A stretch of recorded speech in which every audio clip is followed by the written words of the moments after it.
Wonderful, welcome. Please join Management Society as well as Pre-Law Society if you haven't already. Just thought I'd put that in there. But so Representative Val Akimoto, we're so grateful to have her. She was elected to the State House of Representatives on November 6th of 2018, so just last year. She represents the residents of District 36, which includes Mililani, Mauka, that sounds bad, Mililani and YPO Acres. She currently serves on the Committee on Agriculture, Committee on Lower and Higher Education, and Committee on Tourism and International Affairs. So prior to being elected to office, Representative Akimoto worked as a special education teacher at Makalapa Elementary School for 3 years and at Highlands Elementary School for 7 years. She has been an active member of her community by serving as a director and treasurer of the Mililani Town Association, board member of the School Community Council, and Mililani Ike Elementary School, team parent for Mililani American Youth Soccer Organization, and also served 4 years as the president of the local chapter of a women's organization for her church. She has obviously done so much in the community. She is a truly strong advocate for family values, her community, and serving others. She has been a resident of Mililani for over 15 years, and she loves the school, the safe community, and the extracurricular activities and opportunities for her daughters. She's grateful to call Mililani her home and strives to do all that she can to build an even better future for the community she serves and loves. And please listen to her words, ponder on what she says, because at the end there will be a question and answer section for you guys to ask any questions about her life, her experiences. Obviously, she's done so much in this community, so we can really, truly learn from her. And that is all. Thank you. Please welcome Val Akimoto.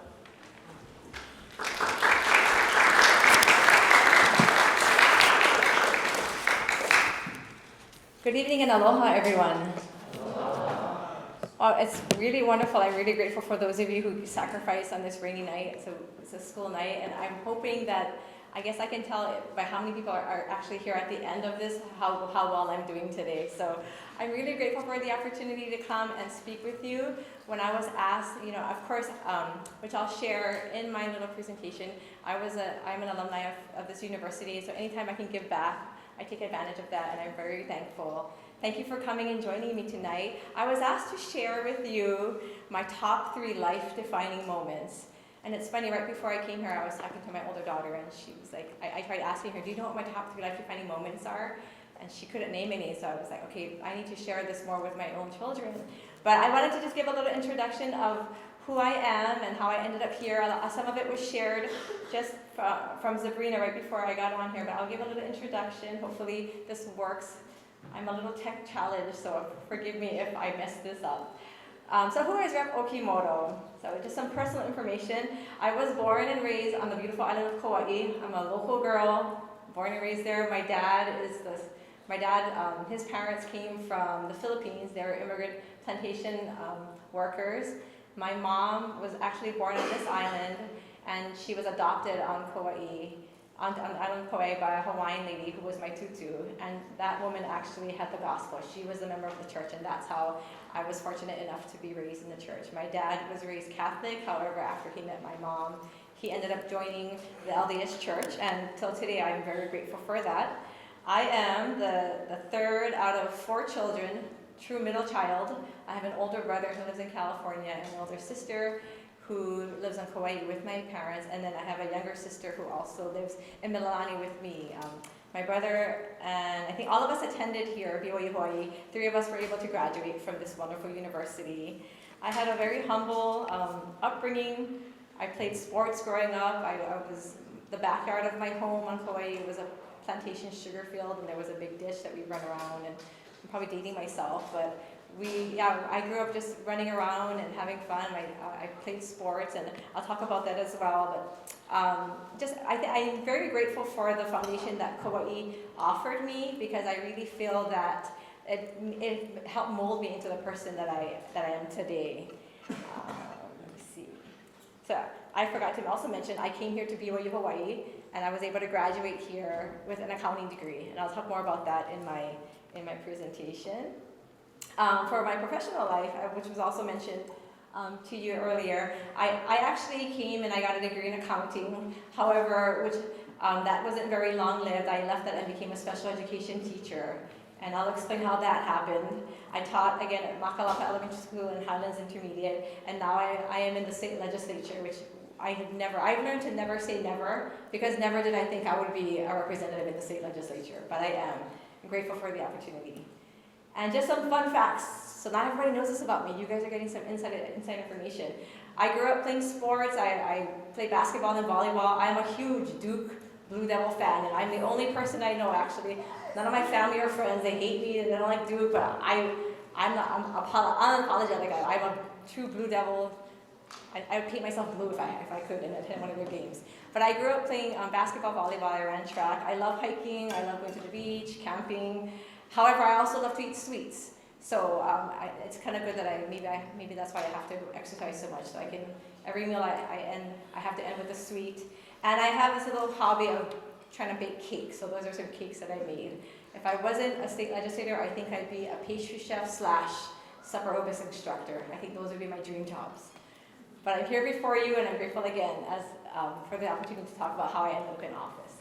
My first life-defining moment, and I ask for your forgiveness in advance. You know, this presentation is very near and dear to my heart. Since I've been in office, I've been asked to do several types of trainings or presentations. This one I think I spent the most time on because I really wanted you to know who I am, my heart, the core of me, and how I ended up. So I may be reading at times, but it's because I want you to I really want to convey the correct message for you. So my first life-defining moment. As far back into my childhood as I can remember, I had always wanted to serve a mission for the church. I am honestly not even sure when this started, because as far back as I can remember, I wanted to serve it. I was in primary singing earnestly, I hope they call me on a mission, and I remember this. And I know that, in my family, even within my family, I was the only one that had this overzealous ambition to serve a mission. So that goal became a reality during my junior year of college, right here at Brigham Young University of Hawaii. After waiting 21 long years. You guys are lucky because now women, you can go at 19. I had to wait till I was 21. But I received my mission call. So back then, in prehistoric times, there were no great reveals. There was no social media. In fact, I am absolutely dating myself. Right now, we didn't even have cell phones. I know, no cell phones. How in the world? I can't even leave anywhere without a cell phone right now. But we did survive. And let me just say, today, I think I'm grateful for the upbringing that I have. So without a cell phone, what was our world like back then? We survived. But one day, after waiting for my mission call, I checked my mailbox in the mail center here at BYU, Hawaii, because I was still a student here. And I came back to my dorm room at the time. Is there still Holly 1? I lived in Holly 1 for a little while. Is it still for the old single women? So I was a junior, and that's where, as a junior, you get to go to Holly 1, and that's where my friends and I were so excited. I was the only one in my group of BYU friends who went on a mission, but I waited for my closest friends to come back from class, and I got on my landline phone because we didn't have cell phones, and I called my family on Kauai. And it was at that moment of opening up that big white envelope that was just minutes earlier tucked into that little tiny mailbox that I read my mission call. I had been called to serve in the Philippines Cebu mission. Is anybody here from the Philippines? I know I met somebody earlier. I love the Philippines. I'm actually half Filipino. So thank you for being here.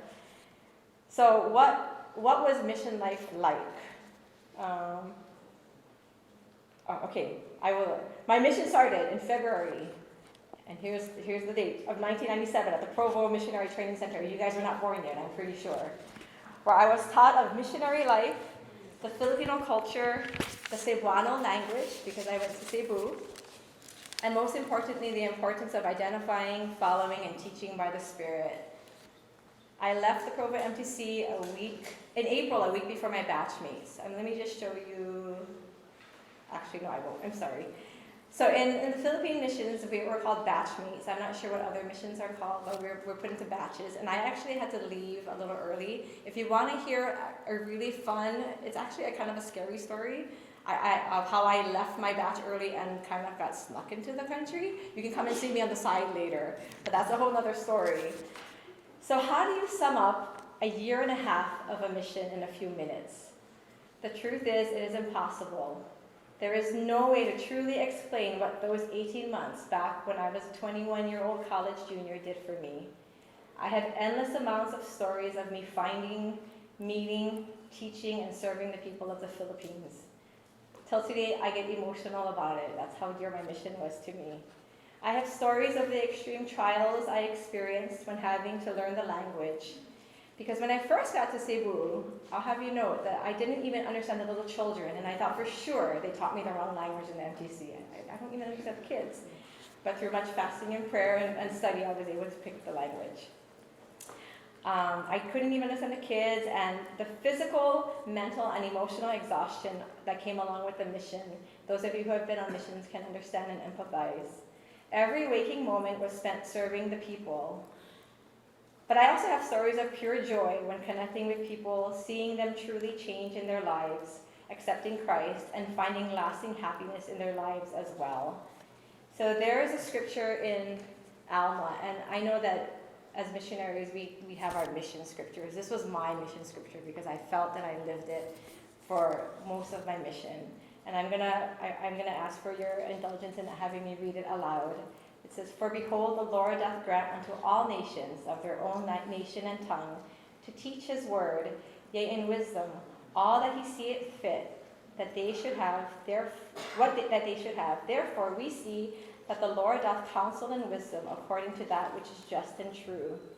I know that which the Lord hath commanded me, and I glory in it. I do not glory of myself, but I glory in that which the Lord hath commanded me.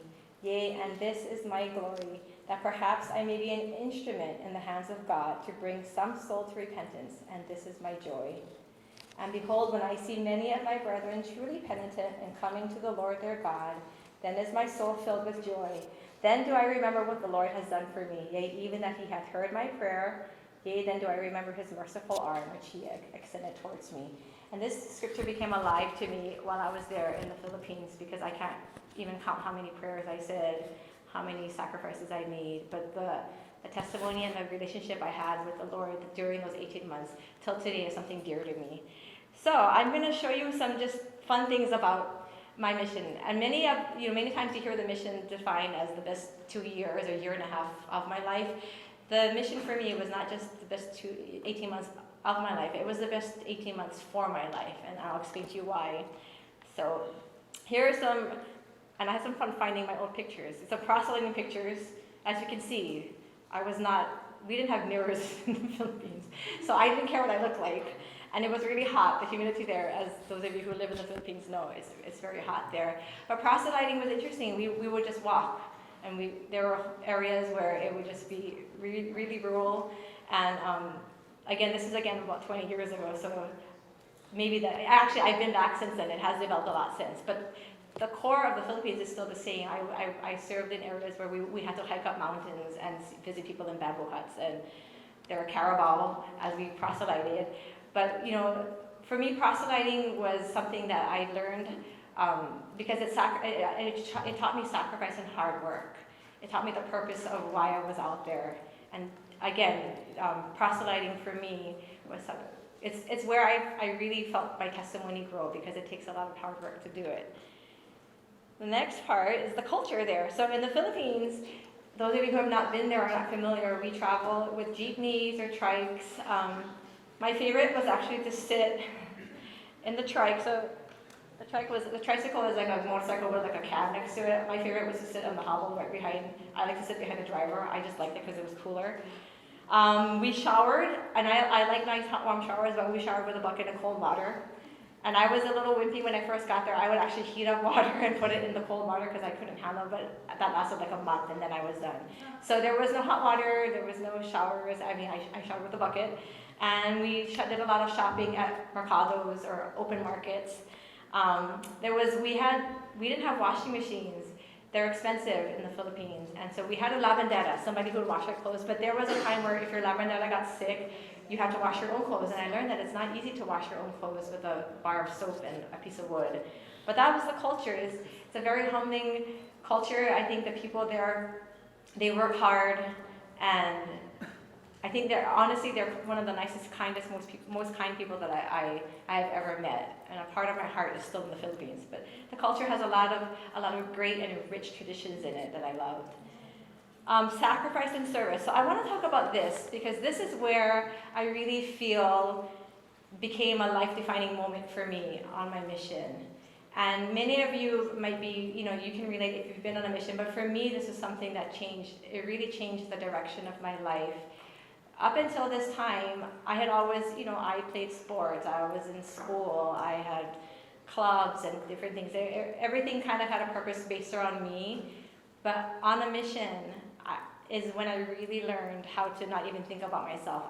Every waking moment was praying or caring or thinking of ways to reach out to somebody else. And to the point where I really didn't care what I wore or what I looked like, because that wasn't important. And the level of sacrifice that comes through this type of work is really something that I carry with me till today. I want to share a quick story about this picture. I have a picture with a gentleman. His name was Richard. He liked to be called Psych, and he would write his name with like the Nike swoosh. That was his own name. I remember Richard because he had such a sweetest testimony. He really wanted to be baptized. We taught him religiously. He had just a difficult time with smoking and the word of wisdom. He would drink and smoke. And so I just remember months of working with Richard, endless amounts of praying and talking with him. And he would come to church. He had a testimony, but he just had a hard time kicking that habit. Well, Richard was finally, after, I think he was the one I remember the most, because I cried tears of everything working with him, trying to get him to understand that you have this knowledge of what the gospel of Jesus Christ can do for you. And I really felt that he had the same knowledge. He just had a hard time breaking those bad habits. But when Richard was baptized, it was one of the happiest days of my life. And the middle picture was a picture of Richard and I at transfer point. When missionaries would transfer areas, we would meet at a certain location. And I saw this gentleman walking up, and I actually thought he was a missionary because I hadn't seen him in a few months. When I realized it was Richard, I became overcome with joy. I have lost touch with him since then. I have been home a while now, but Richard will always be an example to me of what true service and sacrifice was on my mission. Just other examples of, we did CSP, compassionate service. I wanted to end with this little quote here. It says, "Unless we lose ourselves in service to others, there is little purpose to our own lives." And the reason my mission was so important to me is because it was the one and only time where I didn't focus on myself. Unfortunately, when you come back to real life, you do have to worry about your education and your future, your personal life. But on my mission, I literally every moment of my waking life, even as I slept, I didn't think about myself or my well-being. It was about somebody else, and that was significant to me. And that's where for me, it was a life-changing moment. Finally, the people. The reason a part of my heart is still in the Philippines is because of the people there. The Philippines, if you're not familiar with it, it is a third world country. There's a lot of, the rich are very rich and the poor are very poor. What surprised me and inspired me about the Filipino people is that despite their hard economic status and life situation, they are just so happy. And it taught me to really be grateful for the things that are really important, because having the coolest next, tech gadget or outfit is not the most important thing. People, that's what's important, relationships. And I have formed relationships with these people. I'm in touch with some of them still to today with Facebook and other means of communication. But the people of the Philippines is what made me really fall in love with that area. And if you have never been to the Philippines, I would highly suggest going there. Go to Cebu. It's a pretty place. Okay. So whether it was teaching them of Christ, the people, providing compassionate service, offering welfare, or fasting and praying for them to understand and accept the gospel of Jesus Christ, like I mentioned, literally everything I did was for the well-being of someone else. I did not realize it at the time, but my mission was the inception of my real love for serving others. Never before had I experienced that level of absolute sacrifice, total forgetting of oneself for the betterment of someone else.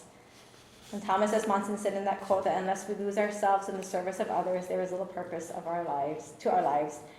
I fell in love with the people, I fell in love with the culture and the food, I fell in love with serving others, and my love for our Savior grew exponentially.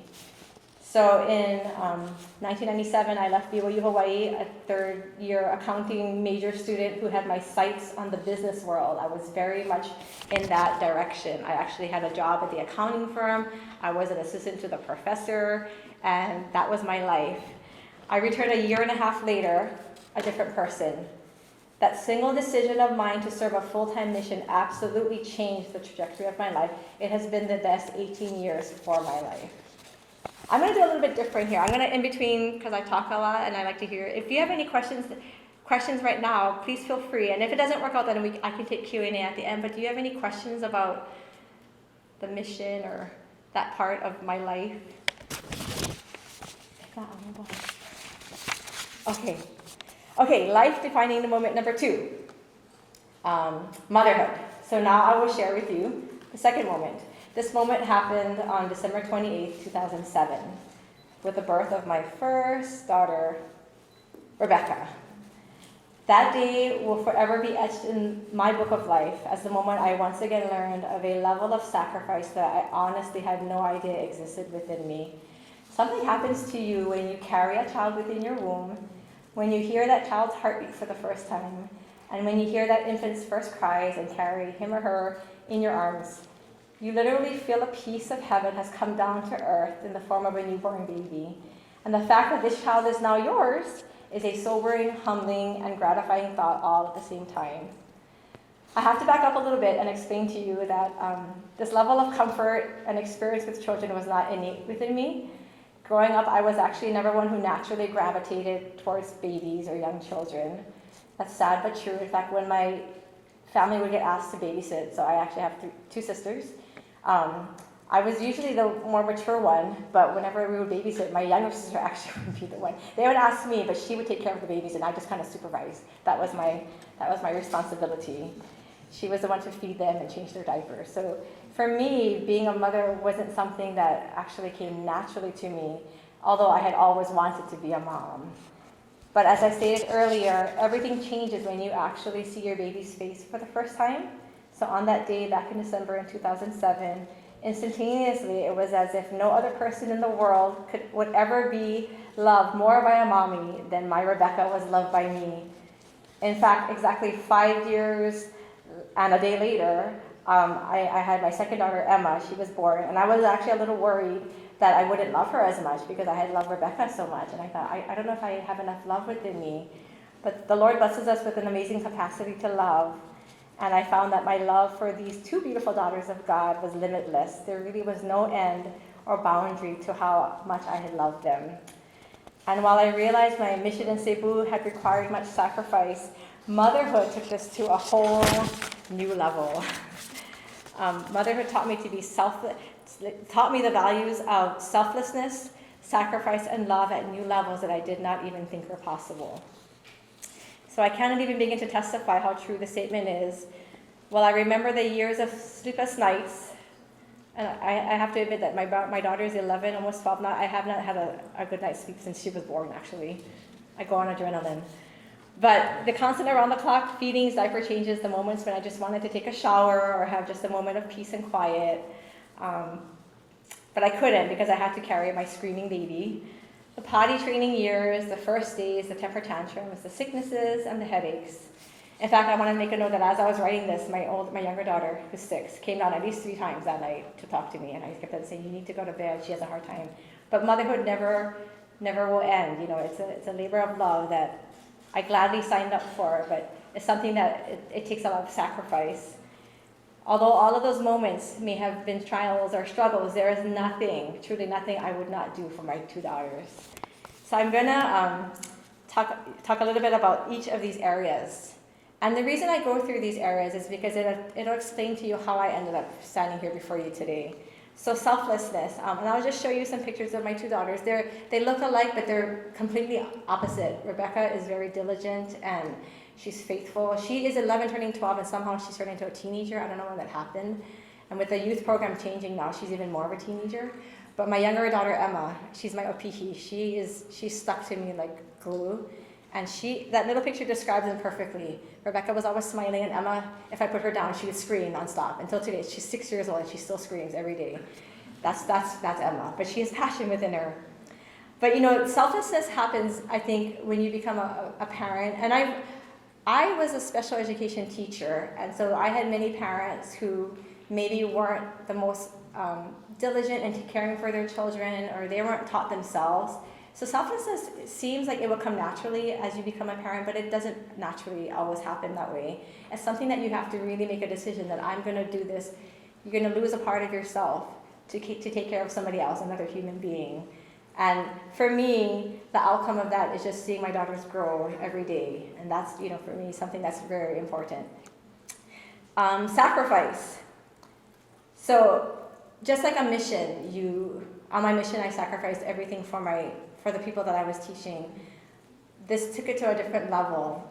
And I realized again that there was nothing I wouldn't do for my daughters. There was a moment, so my Emma girl, she's 6, almost 7, and again, I have friends tell me that, oh, she's your boy, because she's that crazy. She does crazy things. So on her 3rd birthday, my older girl was 8, she got baptized, and my younger girl was 3, and we had a birthday party combined, and after the party was done, she was bouncing in the bounce house, and she broke her leg, actually, and so that's this bottom picture. But I remember we were waiting in the emergency room, and she just cried, and usually if I carried her, she would stop crying, but it didn't work, and so I knew something was wrong. And it was in that moment that I had just an inkling, an idea of what our Heavenly Father felt when he saw his son, Jesus, our brother, hurting. Because I remember I think my heart went into like another portion that I didn't know existed. Like it hurt so bad to see her crying and hurting, and I just wanted to take it away, and I couldn't because we were just waiting. We didn't know what happened. But those are the moments where I think Heavenly Father kind of gave me insights into the sacrifices that he has made and our Savior has made. Because as a parent, you would do nothing. You would stop at nothing. There's nothing that you wouldn't do for your children. And I really realize that the sacrifice that comes from parenting, again, carries throughout our lives. But definitely these are the apples of my eye, pride of joy. And I think the last one was love. Okay, so from the moments they were born, my life had a newfound purpose. When you become a parent, you really become a better, more selfless, forgiving, and patient version of yourself. At least that is what happened to me. Please do not get me wrong. I am very, very far from perfect, and more times than not, I wish I could have a do-over of my days. Sometimes I think, man, I'm surprised I haven't messed these 2 girls up, and they're so forgiving that they put up with me every day. But that is what's beautiful about children. While we as adults are able to acquire this capacity to love and forgive over time, for them it is innate, pure and unconditional. I thank Heavenly Father every day for the blessings of these 2 angels that I am able to call my daughters, and for the sweet blessings of hearing them call me mommy every day. There's a quote here by Jeffrey R. Holland, and it says, "No love in mortality comes closer to approximating the pure love of Jesus Christ than the selfless love a devoted mother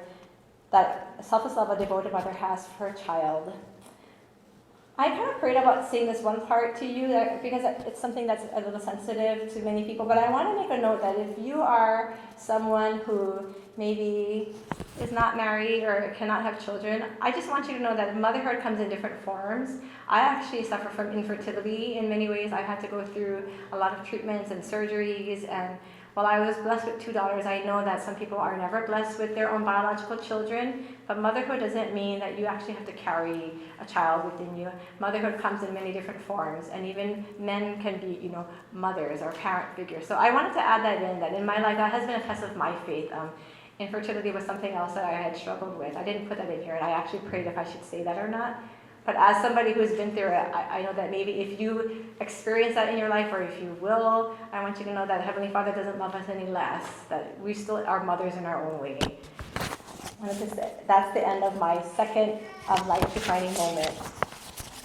And I will go to my third, which is the legislature. So, many of you might be asking, how does a local girl born and raised on the island of Kauai go from attending BYU Hawaii, serving a mission, graduating with a accounting degree, becoming a special education teacher, then becoming a mom, and then end up in the state Hawaii legislature? So I will tell you that is a very good question. Sometimes I slow down enough in life to take a breath and ask myself the exact same thing. How in the world did I end up here as a state legislator? It's never been something that I had planned.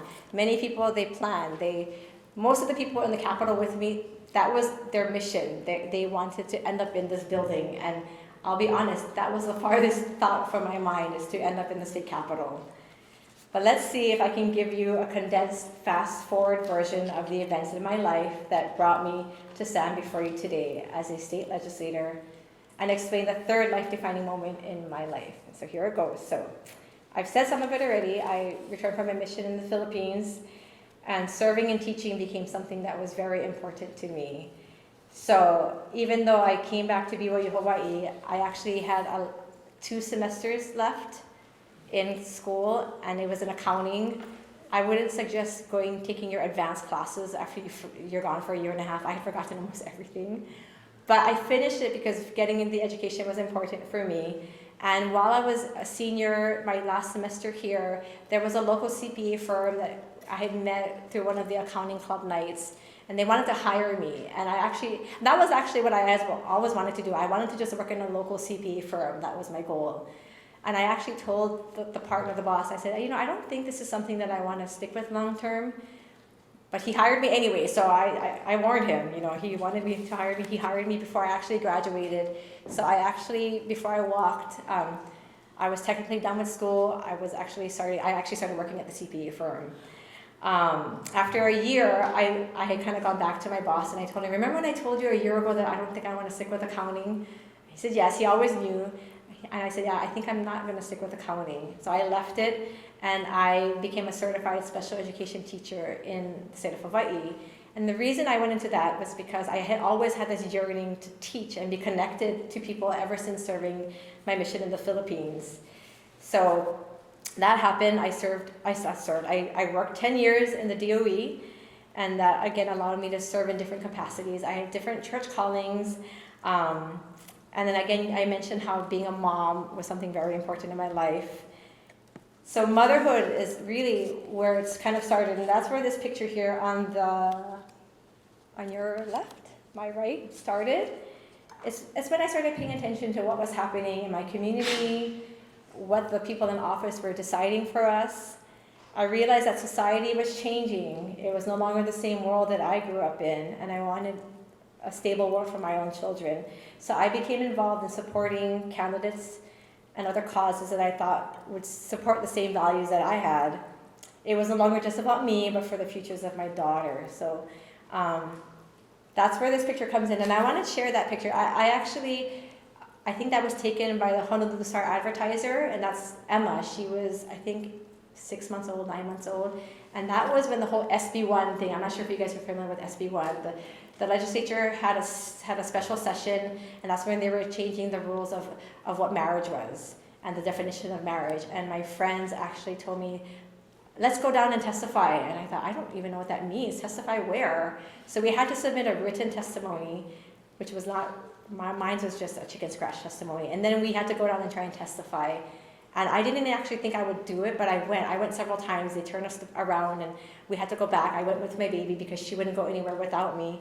And I think that's when I really felt something kind of change within me.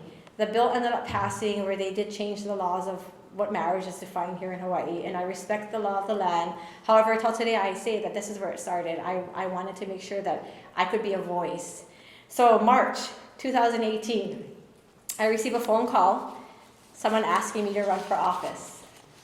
And this person's not a member of the same church that we go to, but they're faith-based, and they told me to pray about it. And I'll be honest, I said, I don't want to pray about it because I don't want to know what the answer is. And I was kind of like Jonah, hiding from the inevitable truth. My wail was in the form of making this huge decision. I didn't want to pray about it. I was hoping that if I ignored it long enough, this would pass, and I wouldn't have to, acknowledge this thought, this crazy idea of running for office. And I went weeks trying to hide from it. Then, so this is March, I went like a month actually, and this person wanted me to tell her pretty quickly, because most people had filed their papers to run for office in January and February, and the filing deadline I think was June, so I'm pretty close to the deadline. April comes along, General Conference, and the answer to the prayers I was avoiding and the decision I knew I had to make in accepting the Lord's will happened, and it was not mine. So I'm going to show you the decision, and I'm going to ask for your I have to play it, but I'm going to kind of scroll to where, hopefully, the part that I want to get to. So this is Elder Ballard.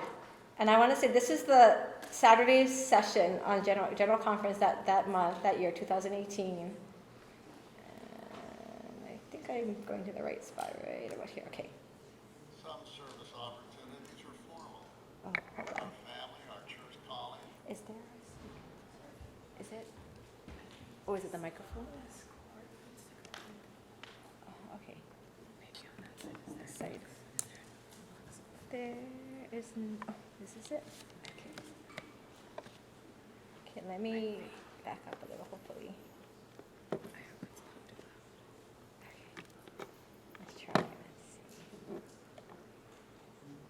Formal. In our family, our church callings, and our participation in community service organizations. Church members, both men and women, should not hesitate if they desire to run for public office at any level of government wherever they live. Our voices are essential today and important in our schools, our cities, our countries where democracy exists. It is our duty also as members to vote for honorable men and women who are willing to serve. Okay, so maybe nobody else heard that week, but it's the only thing I heard. It was Saturday, and I heard it was like one of the first talks given that morning.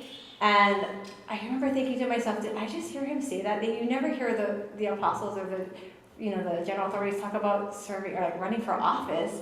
And I had been struggling with this for weeks up until then, and I kept on waiting for the whole conference for somebody to say like, be a stay-at-home mom, because that's what I was doing. I was a stay-at-home mom, I was substitute teaching, I was happy. And it didn't come. I kept on waiting, and my waiting was in vain because nowhere in the conference was that counsel given to just stay at home. And I think I remember talking to some friends because they had known that I was struggling with this decision, and they had heard it too. Well, nobody else probably heard it, but the three people that I had been talking with. I knew what I had to do, though. So let me see if I can get back. Sorry.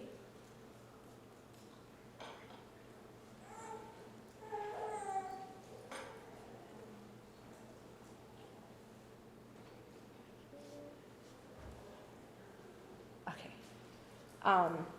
So, terrified out of my mind, because mind you, never, as I mentioned, had I imagined running for public office. Never did I think I would be a politician. In fact, till today I tell people I'm not really a politician. However, I was raised to be obedient to the promptings of the Spirit, and after much prayer and consulting with the closest family and friends, I took the biggest leap of faith in my life and started my campaign. So, let's see, go past here. Okay. I was one of the last ones. It's in politics, it's called you file, and then you pull, and then you sign. So I had to pull papers.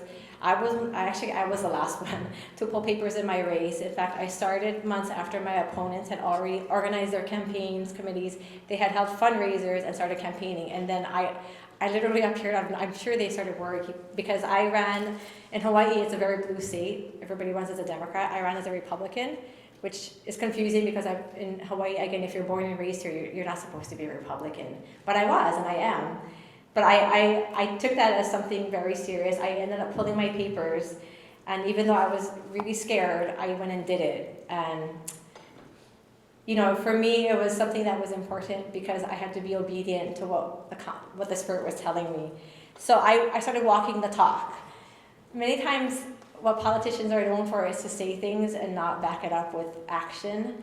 And that's not the kind of person I am. So literally, my campaign was walk to every house in the district. And I live in Mililani Mauka, and a part of my district is Mililani Town, and there's a portion that belongs to Waipio Acres, which is even lower.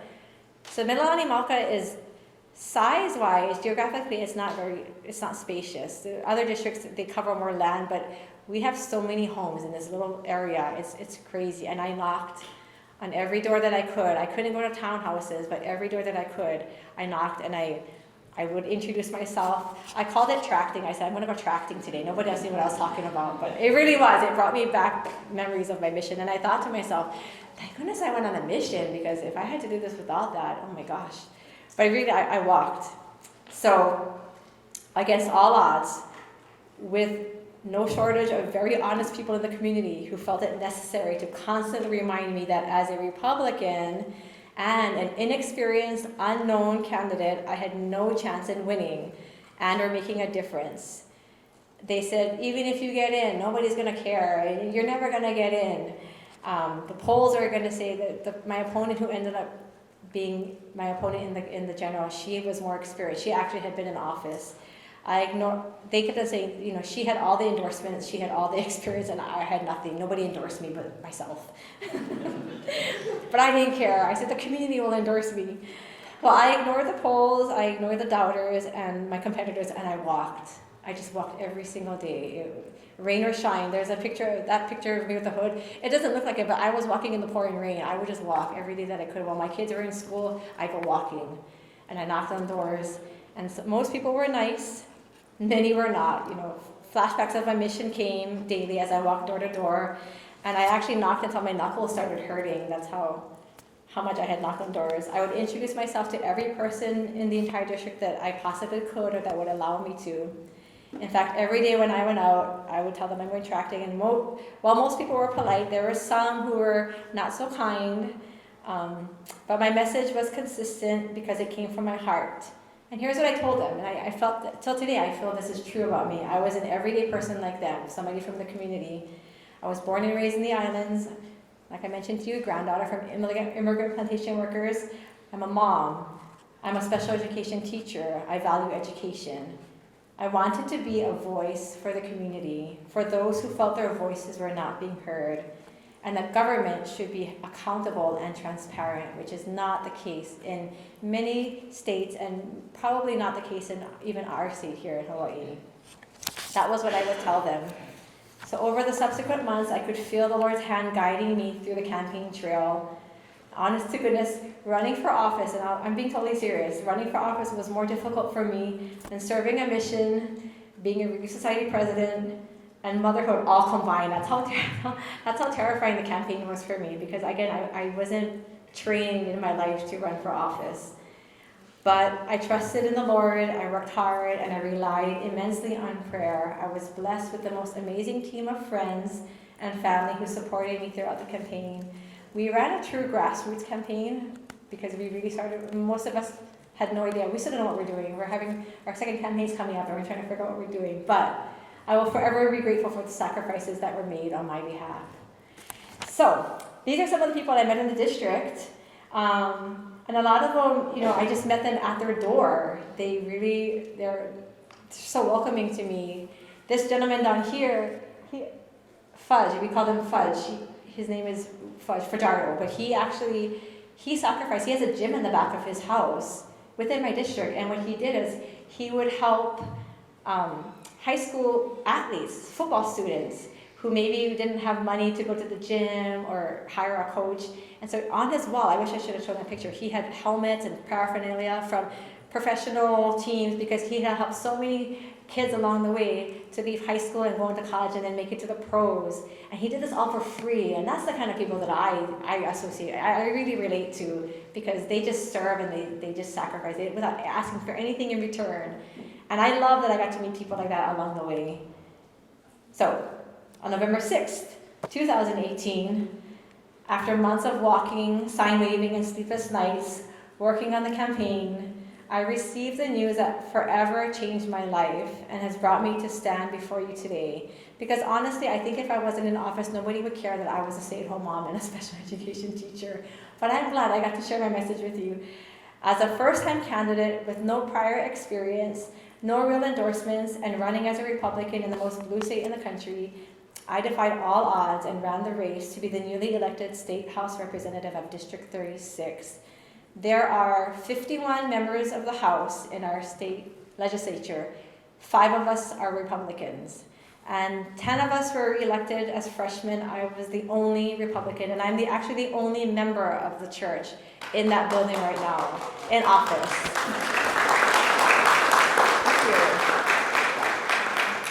So here are some pictures of me. I mean, I've had to become a little vain, which is not something I like to be. I've taken thousands of pictures since I've been in office because I need them, but it's hard to really explain. My true happiness comes from serving other people. And I love that. One of the things that I was told to be cautious of when I got elected was don't let your head get too big. And I keep on telling people, no, I'm really grounded. And it's because I lived in a foreign country for a year and a half. It's because I'm a mom, it's because of the gospel of Jesus Christ that keeps me grounded. So no, it's been almost a year. I am not full of myself. I mean, you can ask my friends that are with me, that serve with me, that work with me. I keep myself pretty grounded, and I want to stay that way because I think we need more leaders like that in office, or just in general. We need leaders who are not going to let themselves get ahead and think too much, but really work for the people. So these are just some pictures. Again, I've been able to serve with really good people. And I've learned that even though, we have this little, an underlying battle between Republicans and Democrats, there are a lot of Democrats that actually carry the same values that we do. And it's good to be able to work with people across the aisle or people that maybe don't have the same exact values that you do. I've learned a lot. I've enjoyed serving the community. And most of all, I've been able to stand true on what I believe. Because I was told as a freshman legislator in one of my first committee hearings, freshmen are to be seen and not heard. And I thought, well, geez, that's not very encouraging. And I thought, well, good thing I'm a Republican because I can just vote the way I want to vote. I don't have to vote the majority if it's against what my constituents want and if it's against what I stand for. So that middle picture of me right there is something dear to me. As a freshman, again, I was the only one actually in my freshman class that would stand up. I think I have the record of this session of having the most votes with reservations and close to the most no votes. And again, as a freshman, you don't do that because you don't want to make anybody mad. But I learned that I can still stand for what I believe in and not do it in an angry or aggressive way, and I was able to do that. So this picture of me in the middle, I apologize, is one of the only, it was a planned floor speech, and I gave it because the bill that came to the House was for the decriminalization of marijuana. And this is, they say that, it's a small portion, and, they had all these statistics, and this bill went through it went through the whole session. And it was the only bill that I really felt passionate about standing up and speaking on. I had to write my speech because it's terrifying. There's 51 of us, our speaker, everybody's watching. I didn't want to mess up, but I gave a speech in opposition of this bill. Unfortunately, it ended up passing, and what concerned me was that this is kind of the segue into legalizing recreational marijuana, which I will always be against. But I always hold this picture dear because it was something that I was afraid to do, but I had to do. And sometimes being a leader, you have to put your fears aside and do what's scary, but what's the right thing to do. So that's why that picture is dear to me. I want to say this bottom picture, one of my staffers was going to be here tonight. I have my friend Paul with me, but another friend staffer was going to be here tonight. He couldn't make it. But I surrounded myself with really good office staff, and we became a family. And that's really how I was able to survive my first session as a freshman legislator, never having any experience in the building. But that's, taking on a new title for me. I'll share a little story. When I first got to the building, I felt a little out of body because I was just a mom weeks before. And I had to work really hard to get into office. And I went into one of the trainings, and somebody called me Representative Omitomo, and I said, oh, you can just call me Val. And this person gasped. They were like, oh, we can't do that. And I had a hard time at first being called representative because I'm just Val, really. But I had to learn in the building, there's protocol, and so I was able to follow that. But I think I always tell myself, I'm just Val, because that building can get to your head, and titles can get to your head. Taking on a new title doesn't mean you have to change and you become better than everybody else, and that's how I do life. It's a title. When I go home, my girls don't call me representative. They're screaming, and they call me mommy, and they need attention, and that keeps me grounded. So, in leadership, when you take on a new title, it's a title. Don't let it define who you are. You define who you are. Okay. I'm talking a lot, so I apologize. I am almost done, and I wanted to end with this last point. I kind of took the liberty of adding a special segment at the end on what is the perfect leader. Because you guys are all here as future leaders, Whether it's here in Hawaii or in your home states or your home countries, you guys are future leaders. And the reason you're here is because you have the potential, you have the power to do it. So I want to discuss, what is the perfect leader? I found a really great talk by President Spencer W. Kimball, and he actually gave it in a leadership message in 1977. Again, you guys were not born. But he said, where Jesus was selfless, they were selfish. When Jesus was concerned with freedom, they were concerned with control. When Jesus was concerned with service, they were concerned with status. Where Jesus met the genuine needs of others, they were concerned only with their own needs and wants. Where Jesus was concerned with the development of his disciples, they sought to manipulate mortals. Where Jesus was filled with compassion balanced by justice, they have so often been filled with harshness and injustice. If you get the chance, there were so many great quotes in this wonderful talk. I would write this down. There's so many leadership qualities and skills and just topics to remember. So I would really recommend reading this talk again by Spencer W. Kimball on the perfect leader. I've learned that there is no perfect leader on earth except for our Savior, Jesus Christ. He was our perfect leader. And here are what I feel like, even though we'll never be perfect, here are things that we can do while in our mortal states to become the best leaders that we can. The first is dare to stand alone. And I'm sure you guys have seen this, one of my favorite videos by President Monson.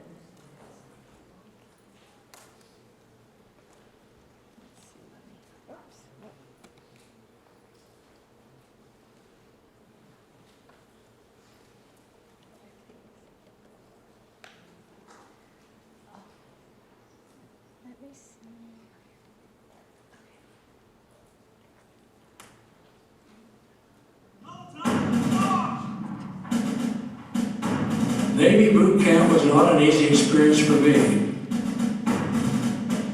For anyone who endured it. For the first 3 weeks, I was convinced my life was in jeopardy. The Navy wasn't trying to train me. It was trying to kill me.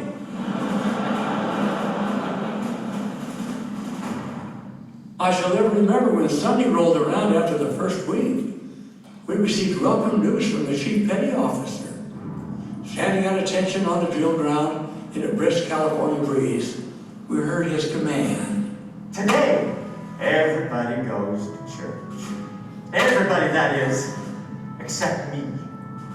I'm going to relax.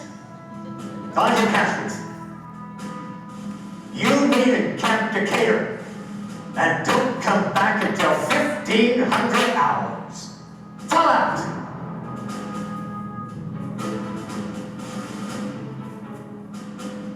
Those of you who are Jewish, you meet in Camp Henry.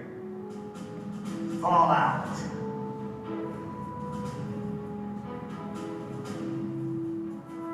The rest of you Protestants, you meet in the theater at Camp Farragut. Fall out. Instantly there flashed through my mind the thought, Monson, you're not a Catholic, you're not a Jew, you're not a Protestant, you're Mormon. So you just stand here. I can assure you that I felt completely alone. Courageous, determined, yes, but alone.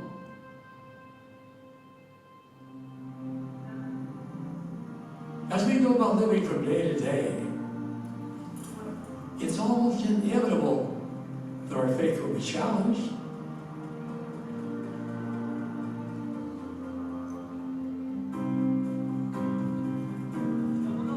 We may at times find ourselves surrounded by others, yet standing in the minority.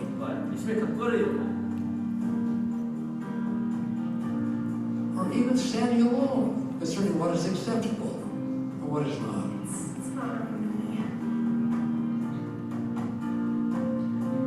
Do we have the moral courage to stand firm for our beliefs, even if by so doing we must stand alone?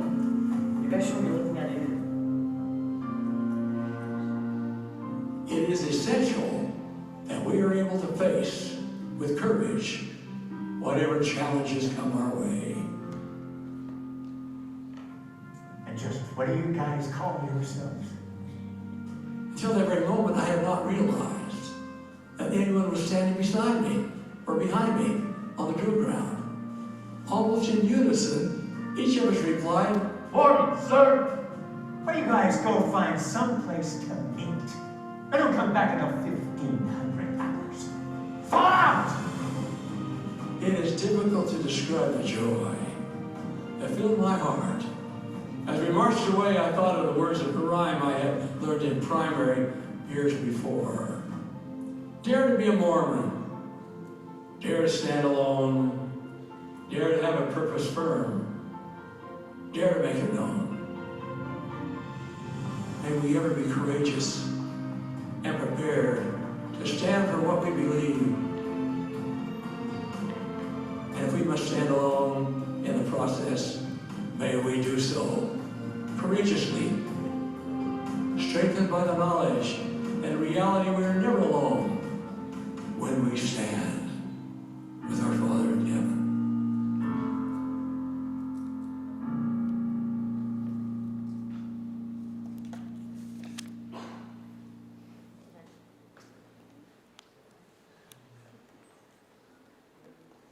I really love that video because it's the heading of it, Dare to Stand Alone.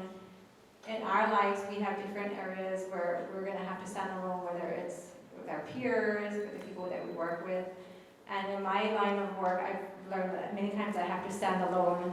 And right now, my seat on the chamber floor is actually in front of everybody. And I remember the first day where I was voting and I had to stand up and I was going to vote no or with reservations. And there's protocol you have to follow. And I remember just being so terrified because I'm in the front, and I can relate to President Monson because I remember thinking, oh my gosh, I'm gonna have to stand up in front of everybody, this is terrifying, and I'm gonna have to vote against somebody's bill. I'm probably gonna make them upset, but it was something that I knew I had to do because I couldn't go on record without showing that I wasn't in support of this bill. In our lives, we have to stand alone sometimes, but if it's the right thing to do, always know that we're not alone. We're never really alone as long as we're doing the right thing. So I want to leave you with a little, all of you, if you're welcome to, I'm not going to force you, but I was able to, in preparing for this presentation, I sat down and I was counseled by, I got accepted into this program with another, it's a bunch of young leaders in the state of all areas, and I got accepted into the program. It's a fellowship, and one of the leader told us to, or not the leader, but the organizer of the president of this organization, he told us to make our own isms. And so I came up with 12, and with the help of my staff, we call them Val's Views. These are 12 things that I realized define me as a leader. You don't have to agree with all of them, but it really has helped me to define who I am, the kind of leader I want to be, and hopefully it'll inspire you and others to take suit also. So if you don't mind, I would like to read it, and you all get to go home with one. I'd be glad to share one with you. Here are the things that I've learned in my life, what makes me a leader, the things that I hold on to. First is to show respect. Show the same respect to others that you desire from them. It's pretty much the golden rule. I've learned that as a representative, other representatives, they don't always treat their staff nicely. They treat them like staff. I treat my staff like family because that's who they are to me, and we go through a lot together, and I feel like a lot of the success that we had during this session was because I treat them with respect. Be inquisitive. Always ask questions, and always ask. The worst answer you can hear is no.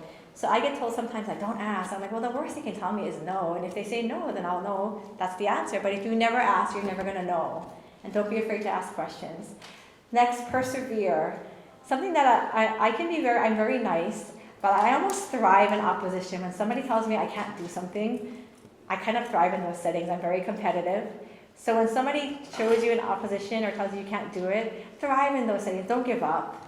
I find that in those are the moments where you really come out of your comfort zone and you grow. But also show humility. Be humble in victory and gracious in defeat. Something I learned in playing sports from my dad, who was my coach. It's good to be a winner, but great to be a loser. Show them the respect. If you lose, do it graciously. Have integrity. Principles are more important than power, prestige, and popularity. I'm very principally driven. If something is correct, even if it's against the norm, even if I have to stand alone, I'll stand for it. And that will carry you far as a leader versus just bending with the wind and following the majority. If it's against what we believe in, we should not follow it. Stand for what you believe in. Make connections. Connect to people, not to power and position. One of the greatest things that I felt came from my mission was the ability and the love of connecting to people. And that's why I left accounting and became a teacher and have served in the community, and now I'm here. I think if you connect to people, they relate to that more than I want to be in office because I want to have this position to do these things. The way I'm a legislator, one of my favorite things to do is get to know people, connect to them. And in doing that, you will find out what their needs are. And a true leader will take those areas that they learn from the people and use that to help the program or the corporation, or in my case, the state of Hawaii. That's the kind of leader I want to be. So make connections. Cultivate. Identify others' strengths, reinforce them, and inspire others to do more. So I want to share that before being in office, I actually had never been in a supervisor position. I was a teacher, so we don't supervise each other, we don't evaluate each other. But I actually, had to hire my office staff, and in doing so, I realized that people come with different strengths. So my office manager, his name is Jamie, he's really tall. I call him my Yoda, my policy Yoda. This guy knows everything about legislation. But the guy doesn't take pictures well. He hates being in social settings, so when I take him to events, he actually hates being in those things. So I have other friends or other staffers come and help me. Jamie will come only if necessary. Other people feel like, no, you should make Jamie do this because that's his job. He's your office manager. Well, I view leadership in a different way. I feel like I know what his strengths are, and I will use it to his advantage as well as mine. And I motivate him. I inspire him to do other things, because if you don't come out of your comfort zone, then you're always going to be inside this pool. But don't make other people be what they're not. Look at what they have, what their strengths are, and really, reinforce that. I think that's how you can get the most out of people. And in doing so, you inspire them to try new things. I lost my place. I'm sorry. Yeah. So identify other strengths, reinforce them, and inspire them. Have a voice. Even if you're just one voice, make your voice matter, as well as listen to others' voices. So I was told again as a Republican, you're just one voice, you're never going to make a difference. I told myself, even if I'm one voice, I am one voice to stand for what I believe is right, and that's one voice that can influence other voices. So never feel like your voice is not strong enough, or not big enough, or not, it doesn't quantify enough. Your voice matters. But also listen to the voices of the people around you. Listen to the people that you're working with, that serve above you, below you, or with you. One of the things in my campaign was, I'm your voice. I am the community's voice, because people will come to me and say, can you go find out this, or what about this? And I think in government, many times, the people don't feel like their voices are heard. I feel like I'm just an everyday person. I want those voices to be heard. Take it easy. Never take yourself too seriously. Be brave enough to laugh at yourself. Again, don't be afraid to make mistakes. Laugh at yourself every once in a while. Be grounded. Surround yourself with loyal friends and family who will tell you the truth, not just what you want to hear. It's easy. Again, in my position, everybody will tell you what you want to hear.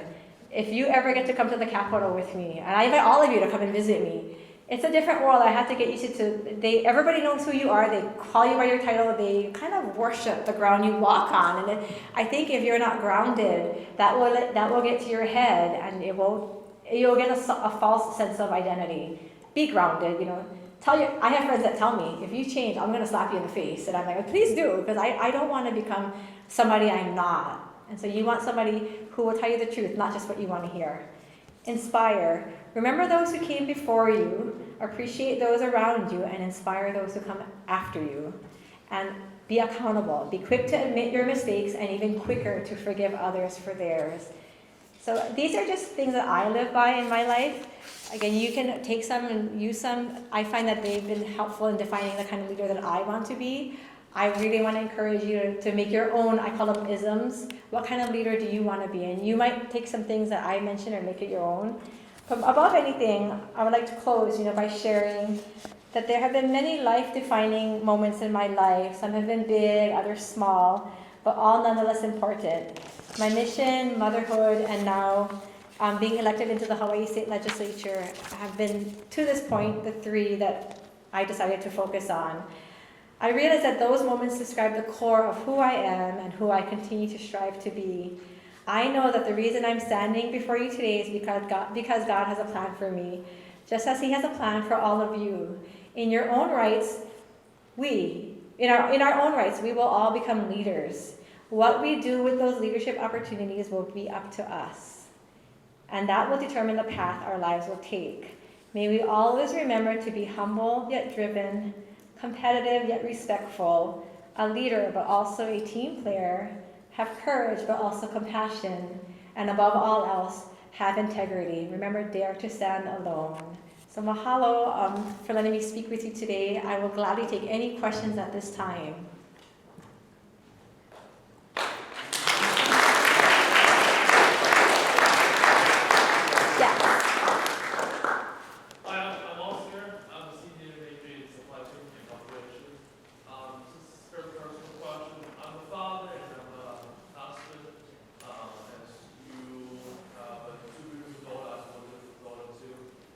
Congratulations.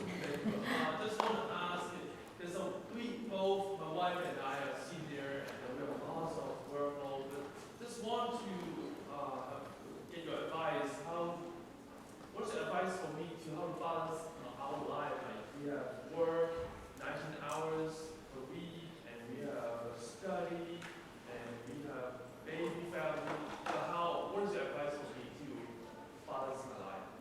I think that's a very good question because, balancing our lives is something that's very important. We can very easily become very consumed in one area, whether it's school or career or raising children. And once children come into the picture, it becomes harder because you can't just forget about them and put them on the side.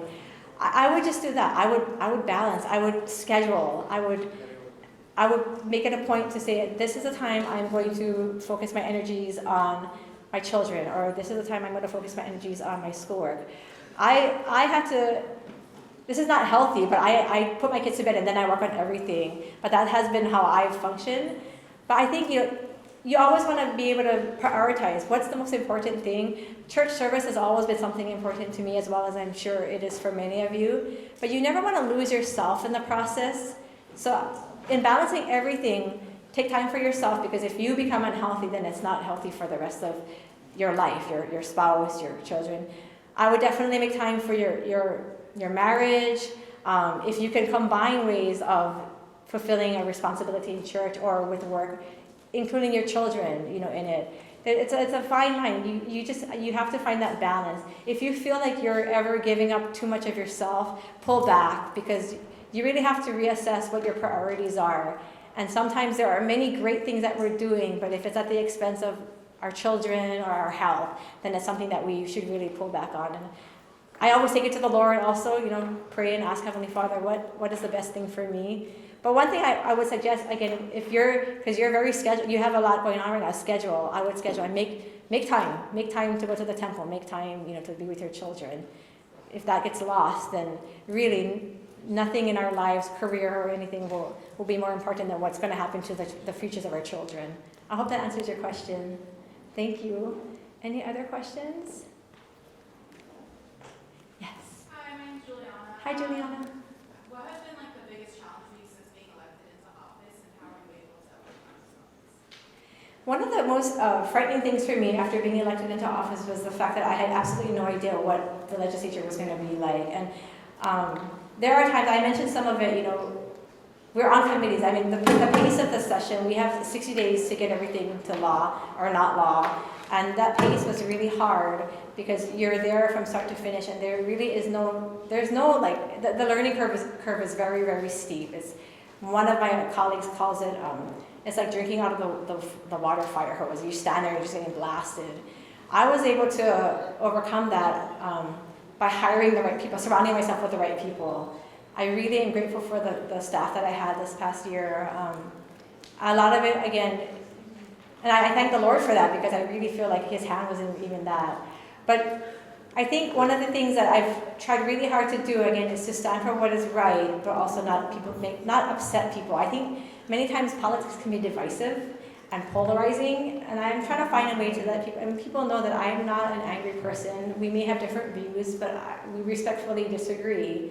And so for me, finding that way, that balance to stand for what I believe in, but also not change who I am, that's something that I've tried really hard to do, and I've been focusing on that.